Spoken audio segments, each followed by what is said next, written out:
Nesse que é o último Trilhas da Democracia do ano de 2022, nós temos o prazer de receber a assistente social, professora da Escola de Serviço Social da Universidade Federal do Rio de Janeiro, Sara Graneman. A discussão continua sendo, é uma continuidade da discussão iniciada no Trilhas da Democracia da semana passada, Seguridade Social, da destruição do governo Bolsonaro, as perspectivas em relação ao terceiro governo Lula. Sara, seja muito bem-vinda ao Trilhas da Democracia, é um prazer enorme recebê-la nesse nosso espaço de debate, discussão, sempre plural e sempre em defesa da democracia e dos direitos humanos. Seja muito bem-vindo, Sara. Obrigada, Marcos, pela honra de participar do programa, pela honra do convite. É muito importante que esse programa e tantos outros, que nesse formato de defesa da democracia, continuem a existir e que se fortaleçam cada vez mais. E estou muito honrada com o convite. Olá, Antônio. Olá, professora. E eu terei o prazer também de contar com o apoio na condução dessa entrevista desse meu ex-aluno, querido ex-aluno, assistente social, formado na Universidade Federal de Pernambuco, assistente social da Prefeitura da cidade do Recife e que começou o seu mestrado em serviço social na Universidade Federal do Rio de Janeiro. Obrigado, Antônio, é um prazer compartilhar contigo essa entrevista. Eu que agradeço, Marco, agradeço também, Sara, pela participação aqui no programa, e vai ser uma honra debater um pouquinho e fazer algumas perguntas aqui sobre esse tema que é tão atual, né, e tão importante a gente debater, que é a Seguridade Social no Brasil. Sara, faltam poucos dias para o fim desse grande pesadelo representado pelo governo Bolsonaro, mais do que isso, né, o fim de um pesadelo iniciado há 6 anos, né, com o golpe de 2016. E a primeira pergunta que eu gostaria de fazer é sobre qual o tamanho do estrago sobre a classe trabalhadora representado por 3 medidas, né, entre tantas outras que nós poderíamos aqui citar. A reforma trabalhista e a lei de teto de gastos, durante o governo, ainda no governo Temer, e a reforma da Previdência do governo Bolsonaro. Por favor, Sara. Quantos dias faltam para mudar a condução do governo? Cerca de 20 dias, né? Menos do que isso, talvez? Isso, menos um pouco. E é um alívio, não é? Primeiro, é um alívio o saber que a política de morte que caracteriza esse governo, política de morte com vários momentos e dimensões, né? Pela Covid, pela fome, pelos assassinatos, pela violência contra a mulher, que cresceu muito, pela violência contra a população LGBT, e mais, a sopa de letrinhas, às vezes eu não consigo falar toda, mas é uma política pelo desmatamento, pelo assassinato daqueles que defendem a floresta. Então, é um alívio saber que essa política de morte ela não vai ser mais a forma do governo que assumirá, o próximo governo que assumirá. Só por sabermos disso, já valeu toda a articulação por essa frente, já valeu todas as lutas para que a campanha do presidente Lula, agora já diplomado, né, fosse vencedora. É quase impossível pensar no que seria a continuidade pela dimensão de atrocidade, né, já sobre uma base muito alargada de atrocidades, que seria uma continuidade do governo Bolsonaro. Tenho a impressão que seria uma ditadura, não mais na sombra, né, mas uma ditadura assim aberta, né, pelas demonstrações que eles estão a dar.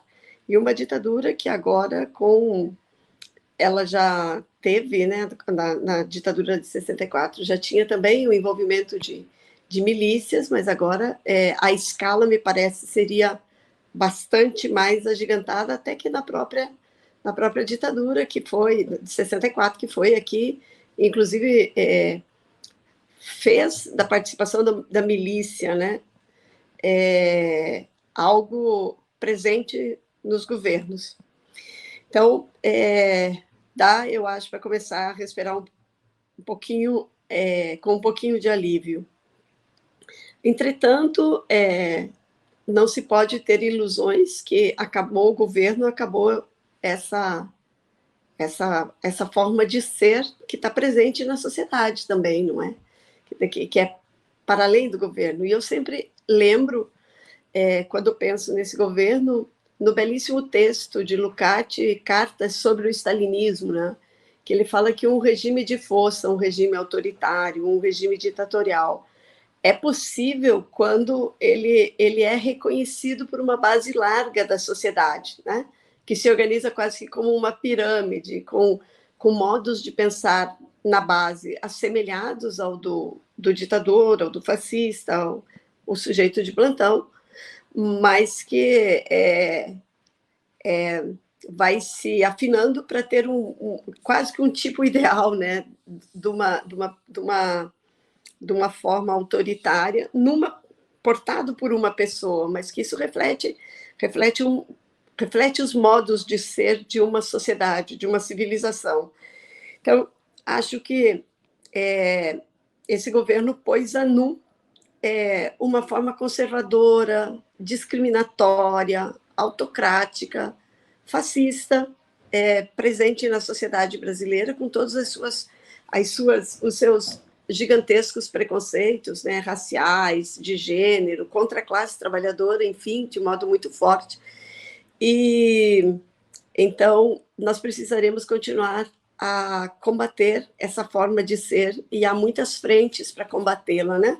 Para combatê-la no sentido de quase que refundar a necessidade nossa é essa, né? Um padrão civilizatório que supere a forma de ser escravocrata, que ainda é presente na sociedade, a forma de ser patriarcal, que é muito presente também na sociedade brasileira. Esse capitalismo brasileiro é, como todos, violento, mas aqui parece que ele se reveste de uma violência ainda mais brutal. Por isso, é possível um golpe baseado numa mentira, né? a tal da pedalada, que foi a transferência de uma rubrica para outra, e de que o dinheiro foi devolvido depois para a rubrica inicial, rapidamente, em pouquíssimo tempo, espirro de pó, nitrato de pó de espirro comparado com o orçamento secreto, comparado com todas as manobras realizadas a partir de então, como uma necessidade dos capitais aqui, né, para o enfrentamento da crise, porque não podemos dissociar o governo do Bolsonaro dos grandes capitais que se beneficiaram também com esse governo, dos grandes grupos e de grupos políticos, né? Vide Lira e companhia. Mas então, esse é assim uma breve nota sobre esse cenário e que a mudança do governo é absolutamente essencial, não se pode ter dúvidas disso, mas é uma tarefa do governo e de nós todos, lutadores de esquerda e democratas, né, que espero que seja a maior parte da sociedade brasileira, que os votos reflitam isso mesmo, e a combater esse atraso, essa contra-revolução civilizatória que encharcou o país por 6 anos. Começa com um golpe, não é? Um golpe que tentou se travestir de uma forma democrática no parlamento, né? Assim, para ocultar a forma golpe, né?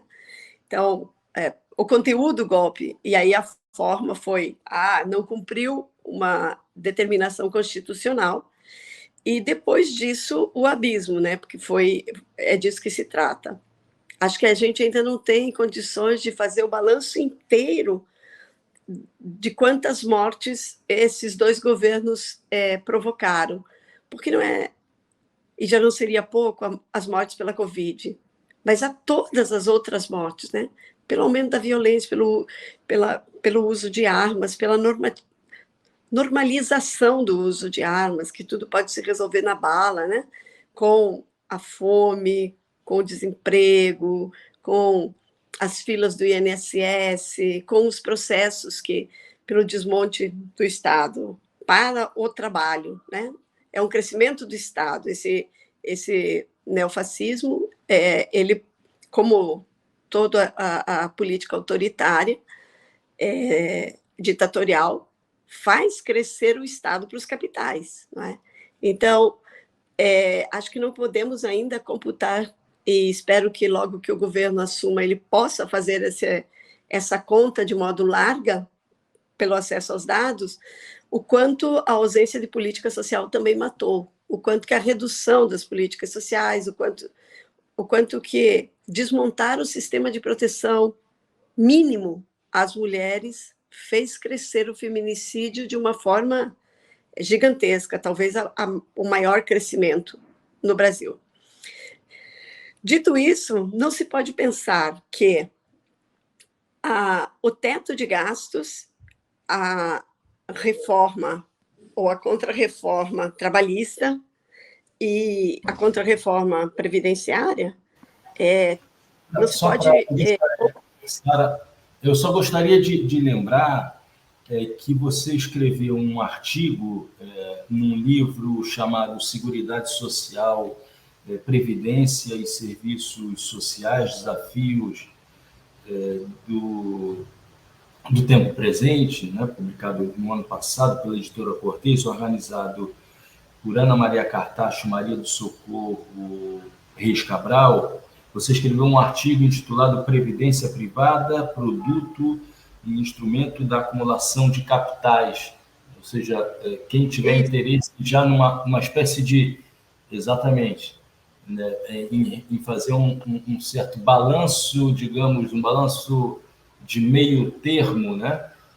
Pode acessar esse artigo que você escreveu e o livro de maneira geral. Não pode deixar de fazer referência a esse artigo. Por favor, te interrompi, fique à vontade para continuar. Obrigada pela lembrança de divulgação dos textos, porque eles estão aí mesmo para entrarem, né, tentar contribuir nesse balanço do que foram esses dias, né, esses anos, na verdade, que parecem séculos de tão dolorosos, né? E então esse argumento todo, assim, da permanência do neofascismo como uma necessidade atualizada dos grandes capitais para o enfrentamento de suas crises, não podem ser problematizados, do meu ponto de vista, sem que esses três elementos contidos na sua pergunta, na sua questão, na sua provocação, tenham uma centralidade. Não à toa, uma dessas contrarreformas constitucionais, a emenda que estabelece o teto de gastos, ainda sob o governo de Temer, é uma emenda que ela faz o teto de gastos, impõe o teto de gastos, mas só para uma parte dos gastos do Estado brasileiro. Então, os gastos financeiros, eles não estão submetidos a este controle, né? De fazer superávit, de um limite para ser gasto, e que é um limite que é pouco e muito baixo o percentual de correção de um ano para outro, né? É quase uma brincadeira de mau gosto, por óbvio. Então, o teto dos gastos, ele é uma medida, sem sombra de dúvidas, de redução que o Estado dos grandes capitais necessita do gasto para a classe trabalhadora. Para a classe trabalhadora e as suas políticas todas que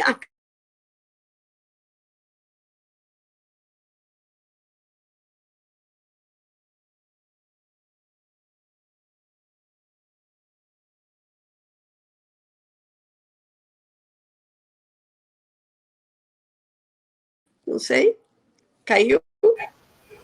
Deu uma caída, Sara, mas fique à vontade para continuar o raciocínio. Você falava do Então, estado dos grandes capitais. O Estado dos grandes capitais é o principal beneficiário dessa lei do teto de gastos. Por quê? O teto de gastos ele está... a sua essência é conter os gastos com as políticas sociais que alcançam diferente para a classe trabalhadora, políticas sociais para a classe trabalhadora, que alcançam diferentes frações da classe trabalhadora. A política para as mulheres, a política para os negros, a política para a infância, a política para a proteção do meio ambiente, a política de educação, política previdenciária, a política de remuneração da fração da classe trabalhadora empregada pelo Estado.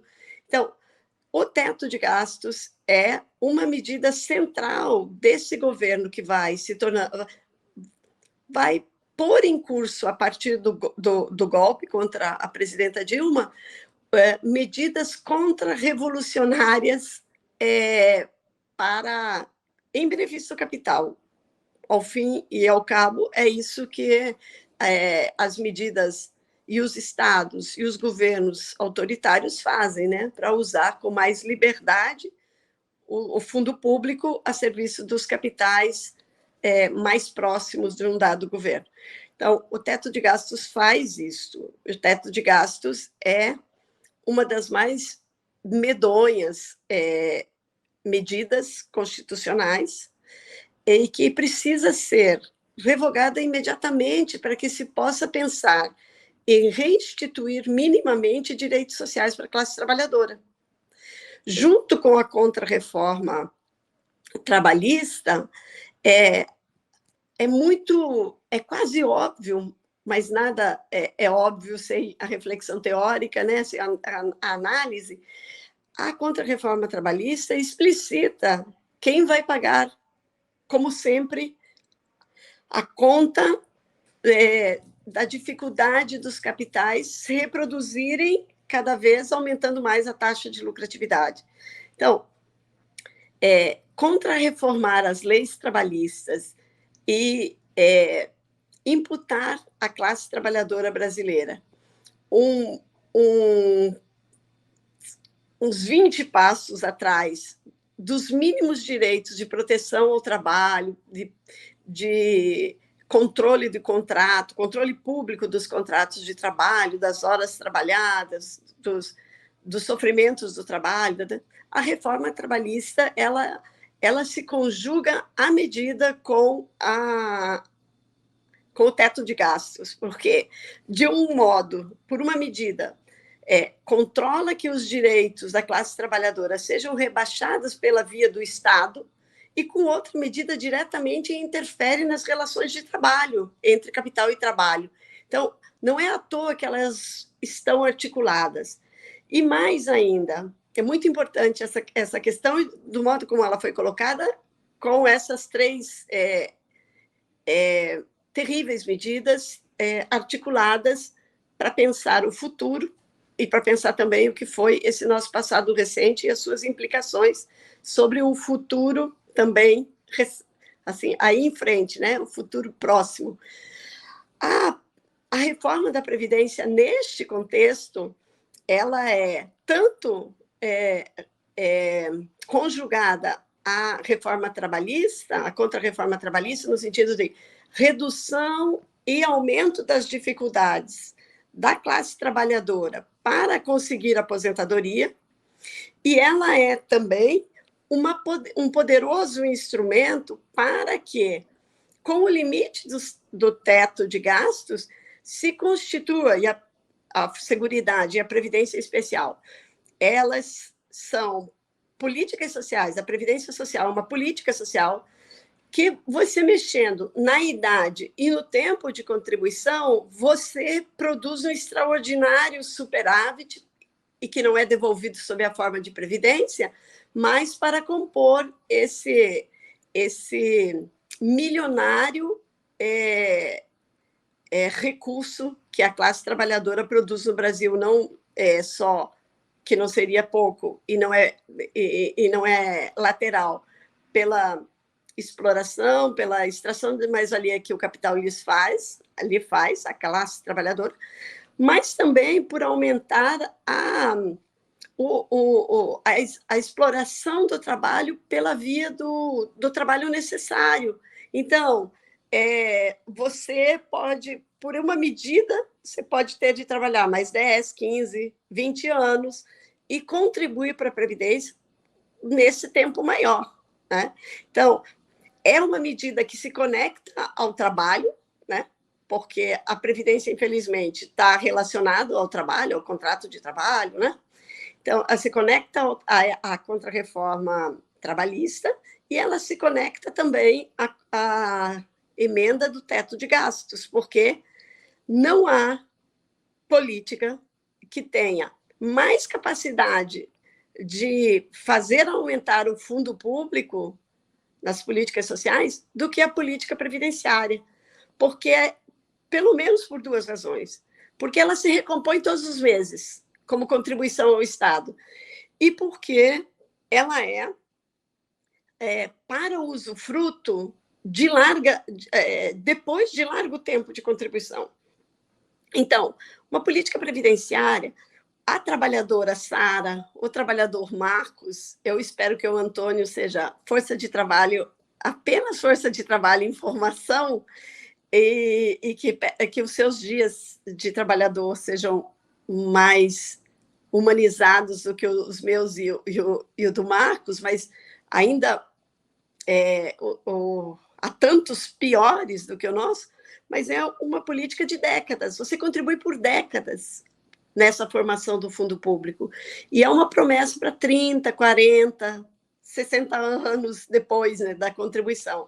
O que te faz, pela via também do trabalho necessário, contribuir largamente para a formação do fundo público estatal. Fundo público estatal que é devolvido não à classe que mais contribui, a classe trabalhadora, pela forma direta de impostos e contribuições, mas que também é a que mais contribui, porque os capitais, quando fazem contribuições ao Estado de impostos e contribuições sociais, eles nada mais estão fazendo do que usarem o lucro que é formado pela extração de mais-valia, não é? Então, ao fim e ao cabo, é sempre a classe trabalhadora que produz toda a riqueza, inclusive o fundo público. Mas, veja, ela se conjuga muito bem com essa política, essa contra-reforma previdenciária se conjuga muito bem com o teto de gastos. Por isso, ela basicamente fez três coisas para acabar essa questão. A resposta que já vai longa. Aumenta a idade, aumenta tempo de contribuição, portanto, exigência de idade, de aumento de idade, exigência de aumento de contribuição, e isso tudo possibilita o quê? Além de mais contribuição para o fundo público, permite compensar aquilo que está junto nesse conjunto de contrarreformas, permite compensar no seguinte: alargamento do mercado de capitais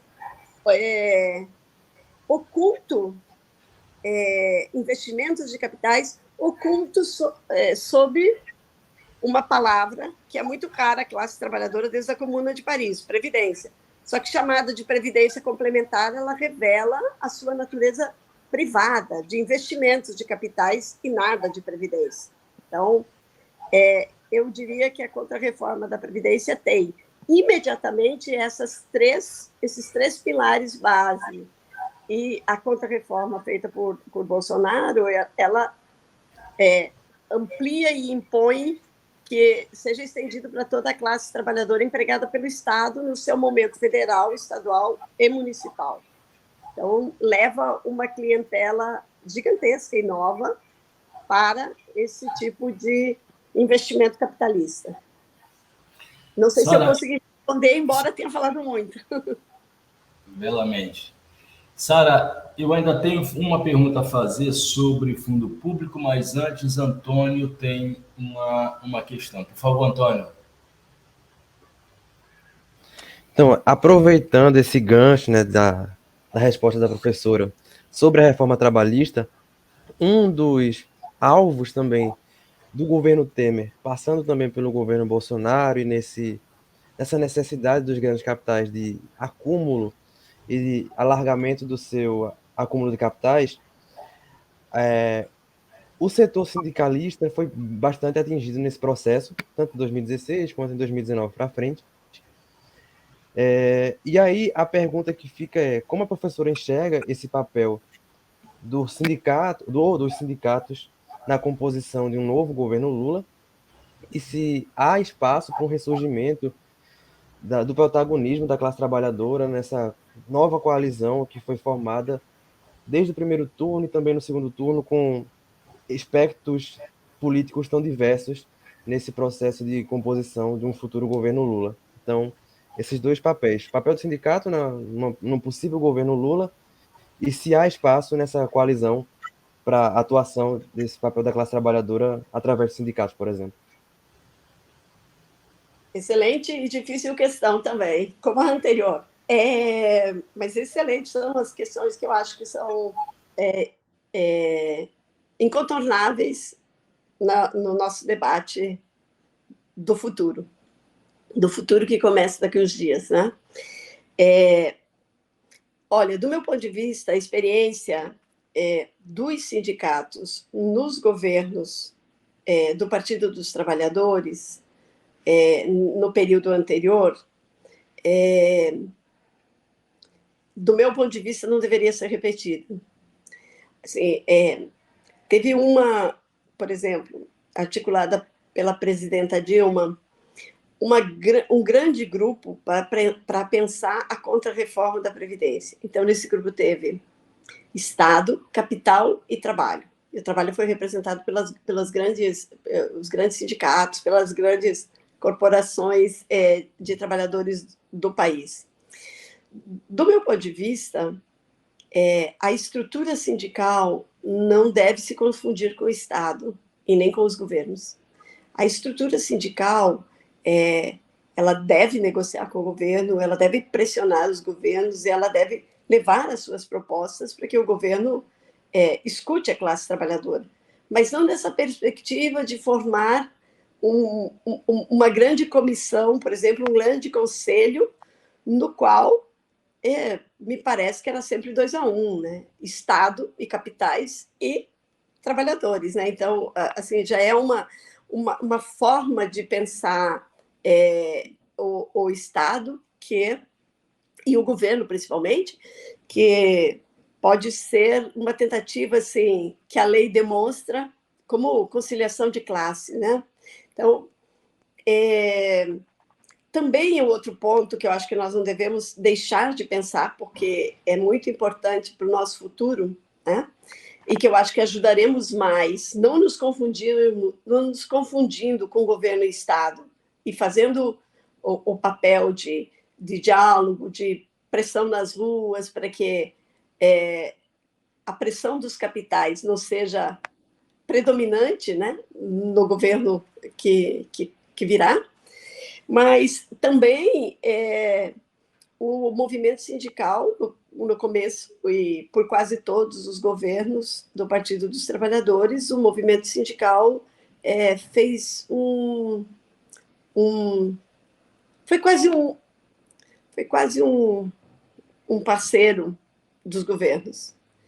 E, insisto, não estou dizendo que o papel do sindicato não é apresentar proposta, ao contrário, isso, mas mobilizar a classe trabalhadora para que na disputa e na luta de classes, o fundo público é uma expressão da luta de classes muito importante, para que não seja só o capital a pressionar os governos para se apropriar do Estado, né? Que é deles. A natureza do Estado capitalista tem a natureza da classe burguesa, dos capitais. Mas eu acho que nós ajudamos mais, nós nos organizando como sindicatos, também como partidos, mas com papéis diferentes, nos organizando para que,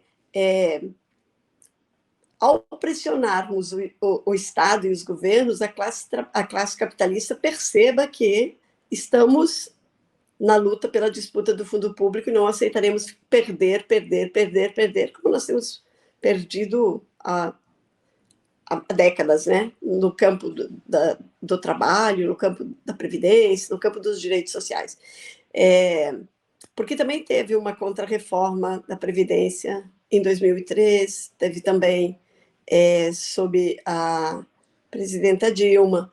Nenhuma delas foi tão longe como foi a do Bolsonaro, é verdade. Teve a de Fernando Henrique, mas elas todas vão consolidando patamares de acesso ao direito muito mais difíceis, né? Então, eu acho que... Sara, desde da redemocratização, foram quantas reformas ou contra-reformas da Previdência? 7 ou 8, contando com aquela do Itamar? Então, começa em 93, com a do Itamar. Em 93 tem a de 2000, tem a de 1998, a emenda 20, né? Aí tem a de Lula em 2003, tem a da Dilma em 2011, será? Eu acho que foi. E tem, eu tô com elas aqui abertas, posso dar uma olhada. E tem a da... Tem uma segunda do governo Dilma, não é isso? Tem a 41 2003, que é do governo de Lula. Daí tem a 47 ainda, a 47 ainda em 2005, né? Sob o governo Lula também, que dá uma corrigida numa parte das injustiças contra os aposentados, né? Então, ela não é tão grave, né? Ela recompõe alguma parte de direitos perdidos. Tem a 70 de 2012, que daí sob Dilma, e tem a de 2015. Mas as mais importantes são a 20 de 98. A do Itamar fez o quê? A do Itamar obrigou os trabalhadores, a força de trabalho empregado no Estado, à contribuição. Bom, tem essa, então, que é um direito grave, né? Porque antes, assim, se você trabalha, você tem direito à aposentadoria. A lógica que a classe trabalhadora defende se você trabalha, você tem direito à aposentadoria. Se você não trabalha, você tem direito a uma proteção igualmente larga e justa, né? Tem de ser essa a nossa política. Bom, mas as mais duras, assim, do ponto de vista de toda a classe trabalhadora, a 20 de 98, né, do Fernando Henrique, a 41 de 2013 do Lula, e eu diria o seguinte, a de Dilma foi menos grave, embora ela tenha feito uma lei infraconstitucional que foi, assim, uma medida que eu acho que foi quase que exclusivamente contra as mulheres, no âmbito da Previdência. Depois a gente pode falar sobre isso. E a pá de cal nessa concepção que vem da Constituição de 88 a feita por Bolsonaro, né, em 19. Ela é explicitamente uma abertura de espaço para as inversões dos capitais. Ela torna a Previdência, eu sempre digo que ela deve ser mencionada entre aspas, a Previdência privada, uma quase imposição que por atos do governo, né, aos trabalhadores e trabalhadoras. Mas não pode ser uma imposição, porque, a menos que, não é à toa que a Previdência Complementar cresce e nasce no Brasil, no Chile, na Argentina, em momentos de ditadura. Então, não é à toa também que é no âmbito de um governo neofascista que essa medida de previdência complementar, como quase uma obrigação, porque ela não é... Ninguém é obrigado a fazer um investimento financeiro, não é? Então, a previdência privada, que é isso, que é investimento financeiro, ela também não pode obrigar. Salvo, como no Chile, né? Que impõe que todo mundo, a partir do decreto de 80, vai ter previdência privada e não mais previdência pública. E aqui, essa medida também é posta em curso. Como não pode ser obrigatória, mesmo no âmbito de um governo neofascista, que tem ainda uma pequena margem dentro do país de democracia, o que eles fazem? É ideologicamente que eles convencem os trabalhadores e as trabalhadoras. Vai quebrar a pública não é um compromisso confiável, mas a privada é, aquela que é oferecida pelas corretoras, pelos bancos, pelas investidoras, essa é. E não é verdade, né? É ao contrário, a previdência pública, que é um compromisso, ao fim e ao cabo, um compromisso de classe em torno do Estado, o Estado do capital, mas em torno do Estado, que é o mais universal que os capitais podem ter, né? Porque, por conta da concorrência, um capital não pode dizer-se universal, né? Em relação ao outro. Mas o Estado é o máximo de universalidade, restrita, né? Ainda numa sociedade. Então trabalhadores e trabalhadoras são levadas a compreender ideologicamente, pela produção de fetiches, né? Se eu sozinha consigo ter investimentos mais interessantes, porque eu ganho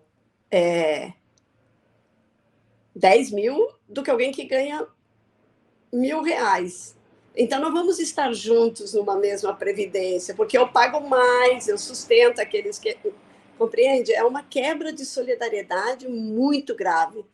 E isso não é feito só pelas leis, né? As leis combinam articulam, fazem a composição disso que é uma ideologia, né? De oposição à classe trabalhadora. E a Previdência Social, que é fundada no princípio da solidariedade intergeracional, né, Sara? Exatamente. Ela tem duas bases de solidariedade, né, Marcos? Solidariedade geracional, intergeracional, e solidariedade porque tanto eu e você, que não somos melhores, mas que temos uma profissão diferente, estamos no regime próprio de previdência, como professores, como está o rapaz, a moça que vai à rua e que é um funcionário público, compreende? Então, isso dentro de um mesmo sistema previdenciário, isso é uma potência, não é à toa que essas ideias nascem na Comuna de Paris, né? Não nascem fora da luta, nascem exatamente na luta. Sara, eu gostaria de lembrar que, me corrija se eu estiver errado, foi em 2012 que você foi uma das organizadoras do livro Financiarização, Fundo Público e Política Social, que também foi publicada pela editora Cortez. E eu gostaria de aproveitar essa oportunidade agora para te fazer uma pergunta sobre fundo público. Na verdade, você vem falando desde o início, né, sobre a disputa existente sobre o fundo público. Eu gostaria de perguntar, de solicitar que fizesse uma comparação. Que comparação é possível ser feita entre a disputa pelo fundo público durante os anos do governo do PT, os 8 anos do governo Lula, os 6 anos do governo Dilma, e os 6 anos do governo Temer-Bolsonaro, 2 anos do governo Temer e 4 anos do governo Bolsonaro. Quer dizer, essa disputa guarda características, traz em si características distintas? É possível fazer essa comparação? Por favor, Sara. Eu acho que são incomparáveis. Assim, evidentemente que nós todos queríamos mais, e o mais possível, né? Não era o mais impossível dos governos petistas, assim. Mais universidades públicas, menos repasse de fundo público para as privadas. Entrou uma ligação aqui. Nós queríamos que não tivesse existido nunca uma contrarreforma da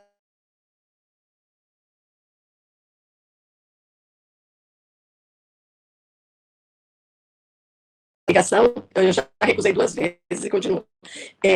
Não sei como fazer para não permitir que entre. Então, isso para dizer o seguinte, quando eu digo incomparável, não é para dizer que passou sem crítica e que mais não pudesse ter sido feito. Eu sou daquelas que acho que poderia ter sido feito mais. Mas não é comparável, por quê? Porque, com todas as dificuldades, com um governo de coalizão, com o governo de acordos no Estado capitalista entre o Estado e os capitais, e o Estado e o trabalho, foi um governo que os direitos cresceram. Esses outros governos, de Temer e de Bolsonaro, foram governos explicitamente de retiradas de direitos. Então, não dá para comparar por isso. Um governo teve, insisto, ainda que pudesse ter ido mais longe, eu gostaria que fosse, eu espero que vá, com mais direitos, e os dois, então, fez crescer os direitos. O governo Lula fez crescer os direitos. Proteção do ambiente, né? Regulamentou, proibiu a destruição, e nas políticas sociais, né? Também. O Lula abriu 18 novas universidades federais, mas não sei quantos institutos federais, né? Então, o governo do ciclo petista, com todas as dificuldades, fez crescer os direitos. Os governos, ainda que tenha tirado outros, os governos de Temer e de Bolsonaro não implementaram meio direito, não implementaram 1 centímetro de direitos. Ao contrário. Por isso, eu acho incomparável. Assim, só se pode comparar pelo exato contrário, de dizer que um caminhou na direção de expandir os direitos, né, mais em alguns setores do que em outros, e esses últimos 2, de 6 anos, foi só destruição. Eu não consigo lembrar de nada que tenha tido um minúsculo avanço. E eu não consigo lembrar, não é problema de memória, é porque não existiu mesmo, né? Foi destruição, agressão, violência potencializadas ao extremo, né? Tanto que nos permite chamar esse período de neofascismo. E eu não sei se eu disse, acho que antes eu não fui muito explícita, eu acho que o sindicalismo brasileiro tem um papel de ajudar o governo de Lula a dar certo. Mas não é uma colaboração abstrata e servil. É numa colaboração daqueles e daquelas que queremos que, de fato, esse país seja reconstruído. E a nossa forma, a partir dos sindicatos, fazendo a disputa, para que o governo não fique pressionado somente pelo capital, né? Que a gente possa dizer, estamos aqui para que esse direito aprovado para a classe trabalhadora, façamos a pressão contra o parlamento, o enfrentamento aos capitais, para que o governo possa implementá-los, né? Então, fazer crítica e mostrar alternativas é uma forma de contribuir, né? Eu acho também. Posso se imaginar, acho que existe uma tradição brasileira de que fazer uma crítica significa então fazer uma oposição dentro de um campo político possa significar desestabilização, tentativa de desestabilização de um determinado governo, né? O papel Quem da crítica... desestabiliza é a burguesia, né, Marcos? Exatamente. Sara, Antônio tem uma outra pergunta que eu considero importante, e, aliás, eu considero fundamental, porque trata de uma outra contrarreforma que ficou para o governo Lula, né? Então, passo a palavra agora a Antônio para fazer essa pergunta. Por favor, Antônio. Então, desde do governo Temer, né, desde aquela ideia da ponte para o futuro, que na verdade é uma ponte para o abismo, se fala muito na reforma administrativa, né, no funcionalismo público, e no funcionalismo público como o grande vilão das contas públicas. Então, essa pergunta vai nessa esteira aí, já que a gente está falando um pouquinho dessas comparações entre disputa pelo fundo público. Há uma tentativa desses avanços sobre os processos de trabalho do funcionalismo público com a contrarreforma da administrativa. Então, como é que a senhora enxerga um pouquinho como essa possível reforma administrativa levada a cabo estimularia um aprofundamento da privatização de serviços, vide, por exemplo, o INSS ou a saúde, e como ela poderia ser levada a cabo pelo um futuro governo Lula? Eu tenho um temor que essa reforma administrativa seja realizada, porque a única reforma administrativa que é preciso realizar é aumento do Estado nas políticas sociais, né? Com o aumento da força de trabalho, ao contrário do que diz a mistificação da economia, dessa economia de baixa importância teórica, mas que determina o que a vida da gente é. Essa mistificação capitalista, ela diz que o Estado brasileiro é muito inchado, e todos os dados dos organismos dos capitais, né, dos grandes capitais, o EA, o CDE, a própria ONU, todos mostram que a Organização Internacional do Trabalho, que o Estado brasileiro é muito distante daqueles que estão com força de trabalho excessiva, se é que tem algum, né, no Estado, empregado pelo Estado. Então, a reforma administrativa, a contra-reforma, é quase uma contra-revolução mesmo, é parte de uma contra-revolução da classe burguesa no Brasil e no mundo. Ela atacava diretamente a força de trabalho empregada pelo Estado, porque ela pretende ser um instrumento similar, um símile da reforma trabalhista, que é direcionada para a classe trabalhadora empregada pelos capitais, seja ele comercial, agrário, industrial, né? Comércio de dinheiro, comércio de mercadorias e tal. Então, ela pretendia ter contratos de trabalho que eu acho que também propiciavam corrupção numa das medidas. Por exemplo, sim, contratação de profissionais do mercado pagos sem obedecer o teto constitucional, né? Então, assim, qualquer ministro podia contratar um ou vários assessores para aquele ministério pelos valores de mercado, e esses não estariam submetidos porque não são trabalhadores estatutários como o Marcos e eu, por exemplo, né? O Marco e eu. Então, seriam trabalhadores, entre aspas, que estariam livres sem os constrangimentos, como dizia o Paulo Guedes, do regulamento do trabalhador estatutário do Estado. Mas tinha também, assim, era muito explícito no projeto da Contra-Reforma Administrativa que aquelas áreas que são as áreas que o Estado gosta de dizer que são áreas inchadas, a saúde e a educação, que essas tivessem uma forma de trabalho mais permanente, mas esse permanente não era estatutário, e eles tinham, assim, explicitavam isso. É um trabalho que você é contratado por longo tempo, mas sem os direitos que a classe trabalhadora, que a fração da classe trabalhadora empregada pelo Estado conquistou com muita luta.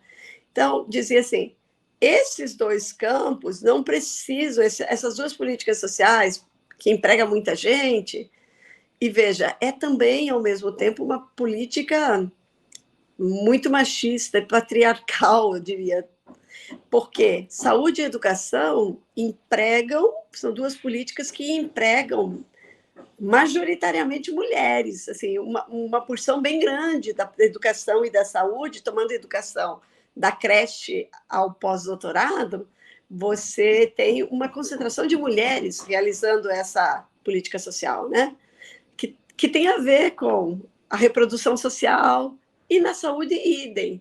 Então, os postos, talvez, hoje parece, eu li outro dia, que está quase igualando o número de médicos e médicos, né, na política pública de saúde. Mas, se você passa para a enfermagem, é majoritariamente feito por mulheres, não é? Mulheres negras, mulheres empobrecidas, não é? E se você vai para auxiliar de enfermagem, ainda mais marcante. Então, essas políticas diziam, desmontar saúde e educação nessa perspectiva de uma contra-reforma administrativa é muito grave. Eu tenho mais, assim, se você perguntar, qual é a sua esperança com esse novo governo? Eu diria o seguinte, se investir de modo sério e não com parcerias público-privadas, na educação e na saúde, terá feito já muito da recomposição que precisamos. Por quê? O que a Covid mostrou de forma incontornável?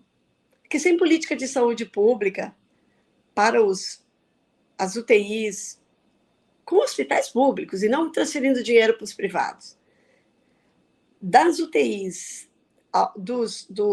dos ventiladores, a vacina, isso tudo tem de ser feito uma sociedade com patamares mínimos de civilização, os mínimos possíveis no modo de produção capitalista.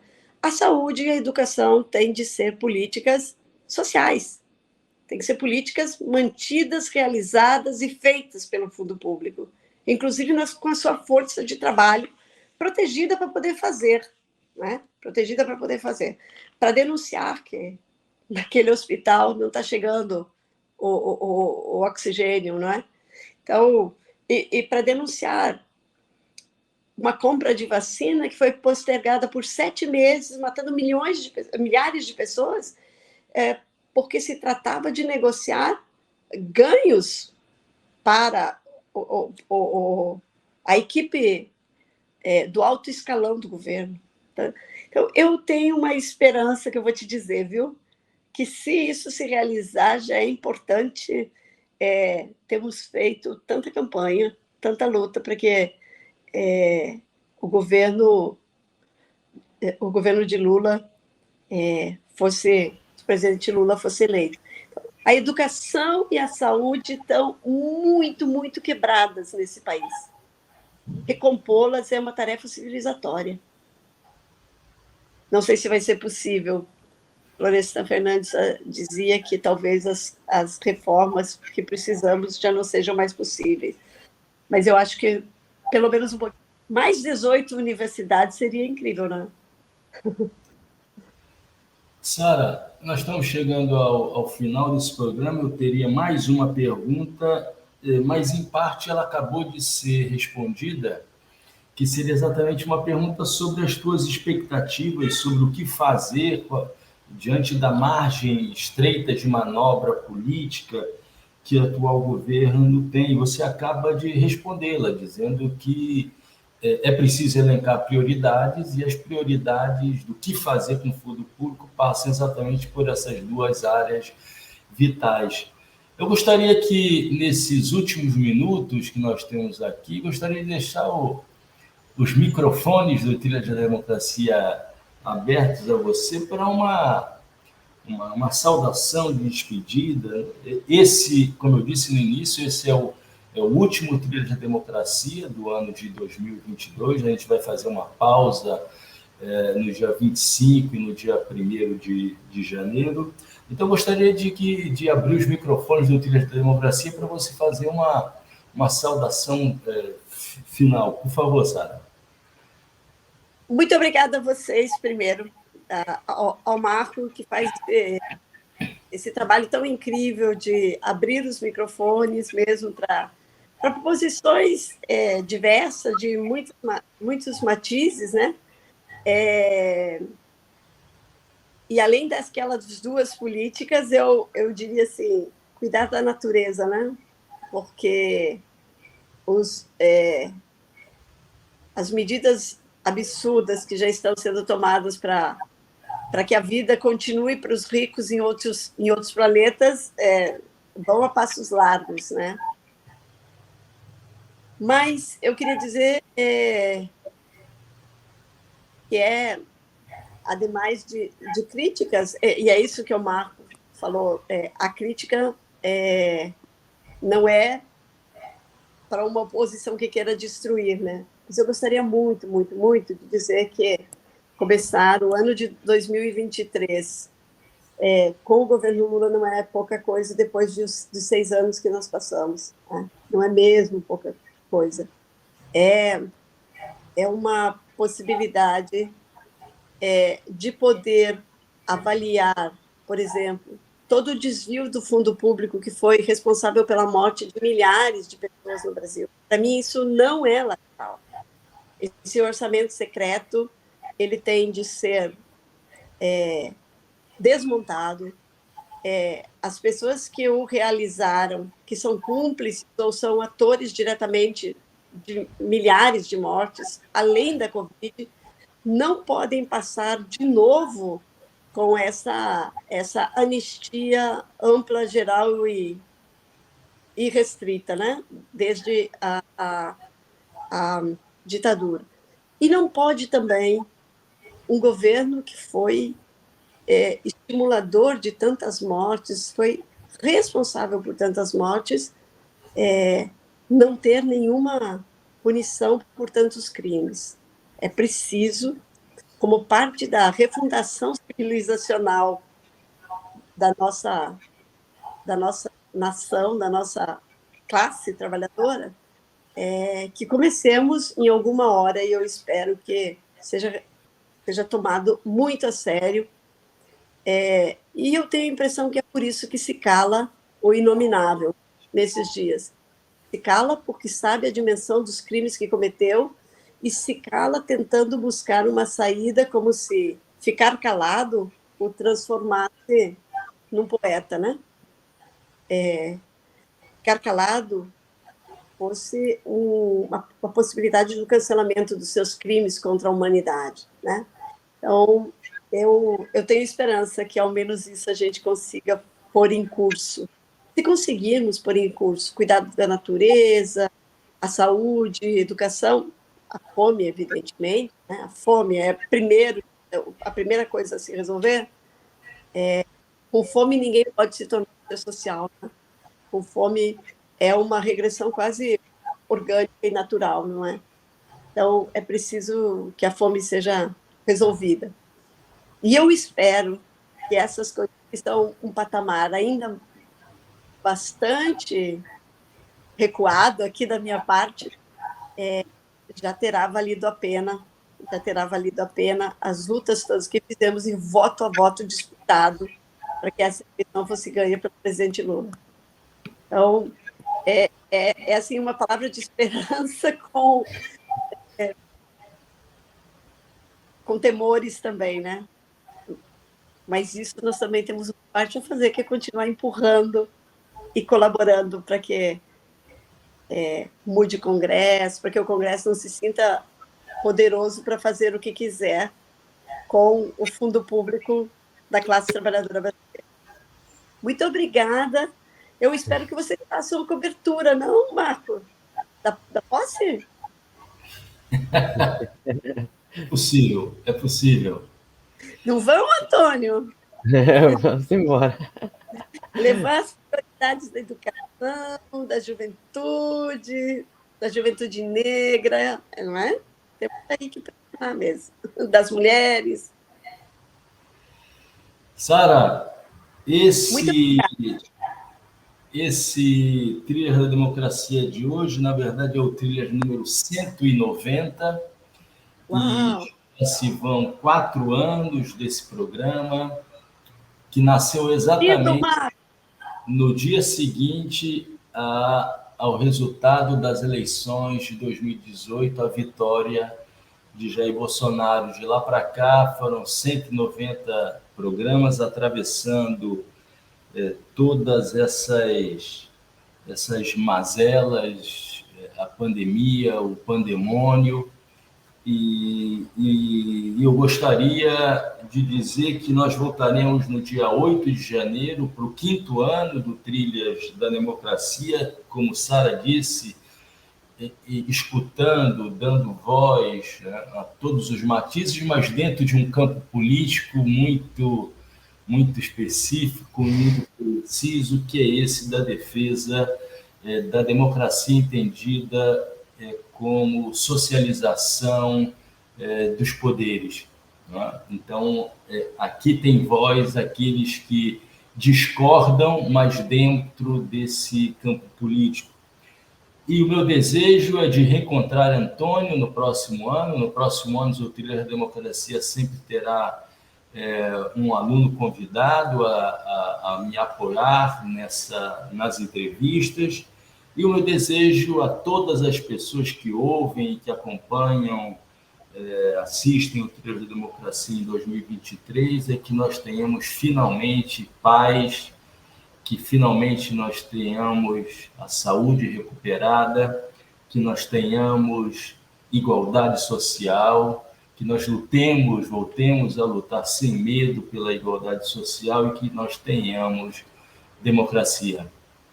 O Trilhas da Democracia volta em 2023. Até lá!